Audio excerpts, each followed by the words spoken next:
Iniciamos el informe del Ministerio de Salud de este día lunes 2 de noviembre. Hasta el día de hoy hemos confirmado 147.603 pacientes totales. Se han recuperado 124.458. Lamentablemente han fallecido 5.171, lo que hace una tasa de letalidad para la Ciudad de Buenos Aires de 3.5%. Aquí pueden ver la curva de casos confirmados por día, siempre ordenados por el día del hisopado. Como ustedes pueden ver en la curva, la rama del descenso de los casos es bastante clara y bastante simétrica con la rama del ascenso, lo cual nos muestra que, que la tendencia parece ser bastante clara y contundente. La misma información, solamente que ahora agrupado los días con la media móvil de los últimos 7 días. Aquí pueden ver que luego de la última semana de agosto, que tuvimos la semana de casos alrededor de 1.300 de promedio por día, ha ido descendiendo sistemáticamente en las últimas 3 semanas de manera un poco más acelerada. Estamos al día de hoy en un promedio móvil de los últimos 7 días entre 400 y 500 casos por día. Aquí pueden ver las barras de la cantidad de personas que se han enfermado por cada década de la vida, de 0 a 9, de 10 a 19 y así paulatinamente. El 81% de todos los casos que hemos podido confirmar en la ciudad son menores de 60 años. Sin embargo, el 86% de todos los fallecidos son mayores de 60 años, mostrando, como siempre se ha mostrado, que esta es una enfermedad que si bien contagia mucho a la gente de edad media, básicamente daña de manera severa a los mayores de edad. El promedio de los fallecidos en la ciudad es de 76.8 años. Hasta el día de hoy hemos realizado 693.294 test de PCR. Prácticamente el 60% de ellos se han hecho a ciudadanos porteños, el otro 40% a bonaerenses. La positividad promedio de la semana anterior está en el 19%. Este es un número que ha ido descendiendo de manera sistemática, como lo venimos mostrando día a día, semana a semana. Y hemos alcanzado una tasa de positividad, una tasa de realización de test de 13.377 cada 100.000 habitantes en la ciudad. Gabriel. Gracias, Fernán. Buenos días. Para continuar con el informe del dispositivo Detectar, hasta el momento hemos testeado 132.841 personas. Dieron positivo el test 31.260. Estamos en 28 puntos de la Ciudad de Buenos Aires. Seguimos recordando la importancia del testeo y a todas las personas que han tenido contacto con una persona positiva de COVID, le recomendamos acercarse a cualquiera de estos dispositivos con 3 horas de ayuna y le realizamos el testeo. Pueden consultar todas las sedes de los dispositivos en buenosaires.gov.ar/detectar. Con la unidad sanitaria móvil, donde realizamos test de saliva e hisopados, estamos en el Centro Cultural Julián Centella, en Avenida San Juan al 3200. En relación a la curva de los barrios populares, tenemos en total 17.124 casos confirmados y ya tenemos 15.895 personas recuperadas. Lamentablemente han fallecido 269 personas, lo que arroja una tasa de letalidad del 1.5. Seguimos viendo una curva en descenso. En el día de ayer se han reportado entre todos los barrios vulnerables 5 casos. Continuamos con el informe de geriátricos con Paula. Gracias, Gabriel. Buenos días. Llevamos realizados en los geriátricos de la Ciudad de Buenos Aires 22.541 hisopados. Estos se realizan a todas aquellas personas que conviven o que trabajan en una institución donde se ha confirmado un caso. De la totalidad de las personas estudiadas se han podido confirmar 5.298 que padecían la enfermedad, de las cuales ya a la fecha se han recuperado 4.186 y lamentablemente han fallecido 978 personas. Y en relación a la estrategia de test serológico que realizamos a todo el personal esencial que trabaja en el sistema de salud, que trabaja en los geriátricos, en desarrollo humano, también así en transporte, llevamos una totalidad de 701.935 test realizados. 25.858 han sido positivos y posteriormente les hemos realizado una PCR, de las cuales 7.088 personas tuvieron un resultado positivo. La tasa de test serológicos cada 100.000 habitantes de la ciudad de Buenos Aires alcanza 23.397. Muchas gracias.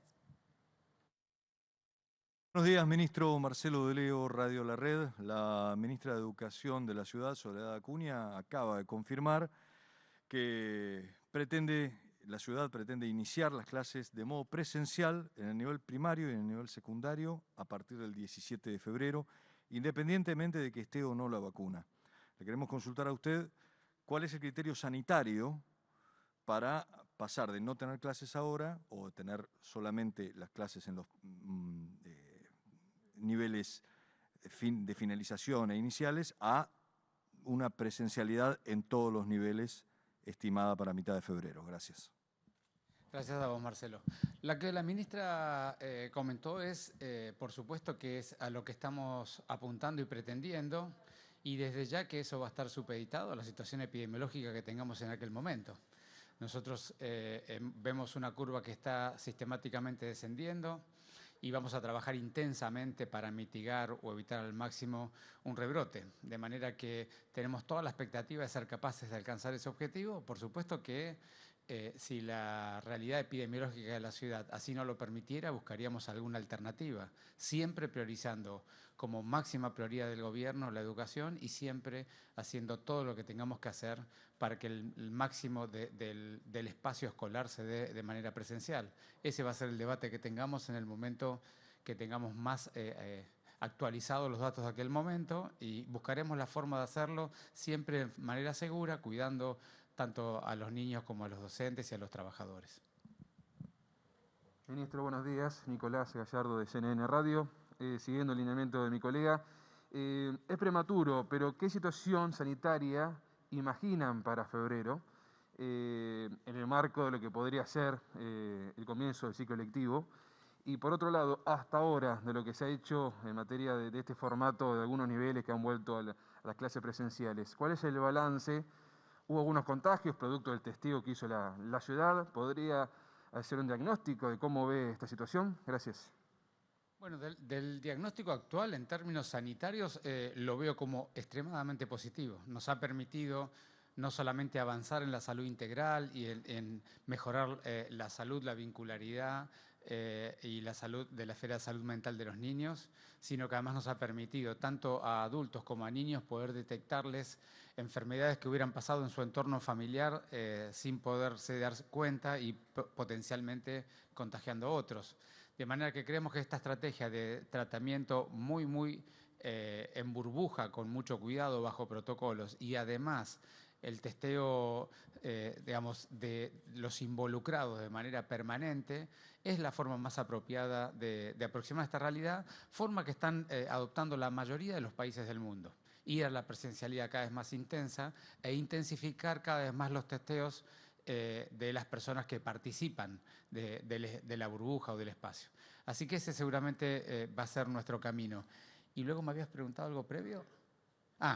Y luego, ¿cómo imaginamos? Bueno, eso es muy importante y vamos a seguir dialogando de esto en las próximas conferencias. Nosotros estamos completando una curva epidemiológica y lo que tenemos que estar trabajando ya en toda la planificación que ya hemos hecho en la ciudad para mitigar, disminuir o evitar los rebrotes. Y allí quiero hacer una pequeña aclaración.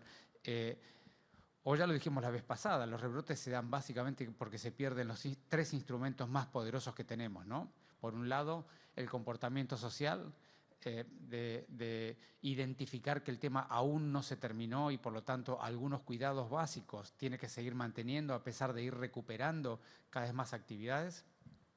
Por otro lado, el Estado o el gobierno con las políticas públicas, sobre todo de investigación, rastreo y testeo en todas las pacientes enfermos para detectar rápidamente a las personas que pudieran haberse contagiado. Y por otro lado, por supuesto, cuidar mucho de no generar nuevos canales sociales por donde el virus pueda circular, que tiene que ver con esto que hemos hablado tanto de los espacios superdispersadores o supercontagiadores. Trabajar intensamente en evitar los cruces de familias o de personas, de muchas de ellas en lugares cerrados, con pequeño volumen de aire, mal ventilados. Si nosotros somos capaces de seguir trabajando en estas tres cuestiones y ninguna de ellas tres las perdemos, seguramente nuestra historia será un poco diferente a lo que pasó en Europa, que no han podido sostener estas tres variables de manera apropiada. Así que allí vamos a trabajar, porque lo que tenemos que hacer los porteños y los argentinos es trabajar intensamente para ello.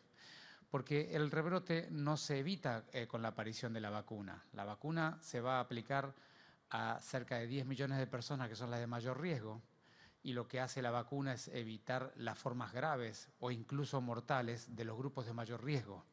Pero eso no significa que pueda evitar el rebrote, porque el rebrote puede correr perfectamente por el resto de los ciudadanos. De manera que la estrategia de cuidado del rebrote tiene que ser independientemente del momento que la vacuna pueda llegar. Ministro, buen día. Mariano Rodríguez de Radio Continental. Quería tener su percepción con respecto a este hecho que ocurre en las últimas horas, que tiene que ver con la habilitación de la llegada de viajantes extranjeros, países limítrofes, y la apertura a partir de hoy de 20 hoteles en la ciudad de Buenos Aires para poder alojarlos y recibirlos. En cuanto a los protocolos sanitarios, están dadas las garantías, la seguridad, como para que se pueda llevar adelante toda esta iniciativa de manera tranquila, de alguna manera normal, respetando los protocolos del tapabocas en espacios comunes, del check-in y check-out virtual. ¿Cómo creen que va a funcionar esto? Gracias. Gracias a vos, Mariano. Ahí es un tema muy importante, porque lo que nosotros tenemos que considerar aquí es, dado una necesidad de la Argentina de revincularse con los países vecinos, cómo cuidar en la ciudad de Buenos Aires las condiciones epidemiológicas que tenemos, ¿no? Lo primero para decir que tengo al respecto es que buena parte de los países de donde vendrá gente, de las ciudades de donde vendrá, la situación epidemiológica ha estado mejorando últimamente, al igual que en la ciudad, de manera que ese es un punto que no es menor al respecto de los riesgos. Lo segundo es que el protocolo que hemos decidido aquí es de realizar una PCR a la llegada al país. ¿Y por qué hacemos eso? Porque la PCR realizada 72 horas antes deja demasiado tiempo de riesgo, porque uno puede tener una PCR 3 días antes y a lo largo de los 3 días que siguen haber completado la incubación o haberse contagiado e igual traer el virus. Con lo cual hemos tomado una decisión que es un enorme esfuerzo para la ciudad, pero lo vamos a hacer de todas maneras, es a la totalidad de las visitas le vamos a realizar una PCR al momento del llegado a Buenos Aires, que es muchísimo más seguro y toma una proporción mucho más importante de personas potencialmente enfermas. Así que toda persona que venga del exterior a la ciudad de Buenos Aires va a pasar por un proceso de PCR local, se va a quedar en cuarentena hasta que ese resultado de PCR esté, y con los resultados de PCR negativos se liberarán en la ciudad, y por supuesto que los positivos serán aislados y tratados como corresponde. Eso creemos que es el componente más importante de un largo protocolo de un montón de variables, pero seguramente esta variable que estoy contando es la más trascendente al respecto del cuidado de la situación sanitaria de la ciudad, que es lo que tenemos que seguir haciendo. Toda persona que ingrese por Ezeiza o ingrese por cualquier otro canal, si viene a la ciudad de Buenos Aires va a tener que hacer un proceso de toma de PCR, es un acuerdo que hemos hecho con el Gobierno Nacional y las autoridades del aeropuerto para que nos den las posibilidades de hacerlo allí. Ministro, buen día. Hernán Mundo, de Radio Nacional. Preguntarle, se conoció en las últimas horas un viaje de la viceministra de Salud, Carla Bisotti, a Rusia para interiorizarse sobre la vacuna Sputnik. ¿Qué información tiene usted sobre esa vacuna? Y usted entenderá la ansiedad de la población en general, si es factible, efectivamente, que haya una vacuna a fines de diciembre o si los plazos efectivamente se van a postergar, como hemos venido charlando, y usted lo ha dicho seguramente, para comienzos del año que viene. Gracias, Hernán, por la pregunta. Es muy importante ser muy prudentes y sobre todo muy claros a la ciudadanía de los elementos técnicos concretos que tenemos, ¿no? Lo primero que tengo que decir es la vacuna Sputnik 5, es una vacuna que usa como un transportador, como un carrier, un adenovirus humano con un ARN dentro, que codifica la proteína de espiga, que es sobre la cual actúan es la proteína antigénica sobre la cual hay que trabajar para lograr la inmunidad. De manera que es una vacuna más dentro de las que usan el adenovirus. Hay varias vacunas que usan la misma metodología. Lo segundo, eso es en términos técnicos. Lo segundo que es muy importante explicarle a la gente, y es, hay un conjunto de vacunas, hay 11 vacunas en este momento corriendo en fase 3. ¿Qué significa la fase 3 de las vacunas? Voy a volver a insistir en este concepto. Es la aplicación a un grupo muy masivo, 30.000, 40.000 personas, durante un tiempo determinado de seguimiento. A una parte se le da a un grupo de la gente azarosamente se le da la vacuna, a otro grupo no se le da la vacuna. Y se hace un seguimiento durante un tiempo para evaluar si los que se les aplicó la vacuna tienen menos frecuencia de la enfermedad que a los que no se le aplicó. Es decir, se compara contra un grupo de control las personas vacunadas a ver si se evita la enfermedad o se evita la forma grave de la enfermedad. Esas son las dos preguntas iniciales de lo que se llama la eficacia. Entonces, lo primero que necesitamos para poder hacer un plan de vacunación y dar una fecha determinada es conocer la eficacia relativa de cada una de las vacunas, porque potencialmente todas tienen una eficacia similar y entonces será una cuestión de poder comprarlas al valor y a la accesibilidad que tenga la Argentina, o pueden tener eficacias diferentes. Eso es un primer aspecto que aún no lo sabemos. El segundo aspecto muy importante que responde la fase 3 es la seguridad en el corto a mediano plazo. Eso significa a lo largo de 3 a 4 meses qué efectos adversos potencialmente podría producir, lo que se llama la seguridad en grandes grupos. Esas dos preguntas no están respondidas. Luego, por supuesto, que viene el seguimiento del grupo de la fase 3 durante 2 años y se evalúa un aspecto muy importante en el largo plazo, que es la seguridad en el largo plazo, seguridad de largo plazo que no va a estar definida en este tiempo por razones obvias de temporalidad. Entonces, este es el proceso habitual de una vacuna. En esta enfermedad en particular, por el drama social, el drama sanitario, el drama económico, el drama mundial que ha generado, se han acelerado todas las etapas. Ahora, sin la etapa 3 respondida, no podemos todavía definir qué vacuna ni cuándo vamos a vacunar. Necesitamos el resultado científico de la fase 3. Hasta ahora, algunas vacunas han prometido dar ese resultado a fines de noviembre, algunos fabricantes han prometido tenerlo en diciembre, y hasta donde yo entiendo, pero no tengo el dato detallado, el grupo de Rusia ha dicho que los primeros días de enero tendrá el resultado de la fase 3. Cuando tengamos ese resultado de la fase 3, vamos a poder saber con qué vacunas contamos, cuáles quisiéramos tener y cuáles hemos podido comprar. En ese sentido, creo que es muy valioso el viaje que ha hecho la delegación argentina con la responsabilidad primaria de Carla Bisotti, porque creo que ya hay que trabajar rápidamente con todos los fabricantes y gobiernos para poder tener acceso. Entonces, cuando nosotros sepamos el resultado de la fase 3 para saber cuál es más eficaz y cuál es suficientemente segura, tener los lazos, los acuerdos, los contratos, las relaciones con los fabricantes me parece un tema esencial.